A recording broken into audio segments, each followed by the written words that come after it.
Tarot card রিডিংয়ে আপনাদের স্বাগত জানাই। 2026 সালে ট্যারোট কার্ড আপনার চুজ করবে এনার্জি।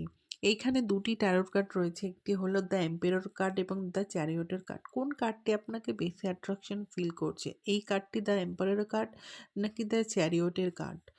দেখুন, এম্পারার কার্ডটি ওল্ড এজ এবং রেড কালারের ড্রেস পরে আছে। দ্য চ্যারিয়টের কার্ডে কমান্ডার টাইপ স্ট্রিক্টলি দাঁড়িয়ে আছে, ব্ল্যাক অ্যান্ড হোয়াইট। দেখুন সামনে অ্যানিমালস রয়েছে। তো কোনটা বেশি আপনাকে অ্যাট্রাকশন ফিল করছে অবশ্যই কমেন্ট করে জানান। যে কার্ডটি আপনাকে অ্যাট্রাকশন ফিল করছে সেইটা আপনার 2026 সালে এনার্জি ক্রিয়েট হবে এবং কীভাবে সেই এনার্জির সাথে কানেক্ট হয়ে লাইফে সাকসেস পাবেন ফ্রম অল সাইড থেকে সেকেন্ড ভিডিওতে অবশ্যই দেখতে পাবেন। কার্ডের মিনিং কী এবং আপনি যে কার্ডটি চুজ করেছেন সেইটা আপনার সাথে কতটা সেটা প্রায়োরিটি পাবে লাইফে এবং কীভাবে সেটাকে অ্যাক্টিভ করবেন এনার্জি জানার জন্য দেখতে থাকুন।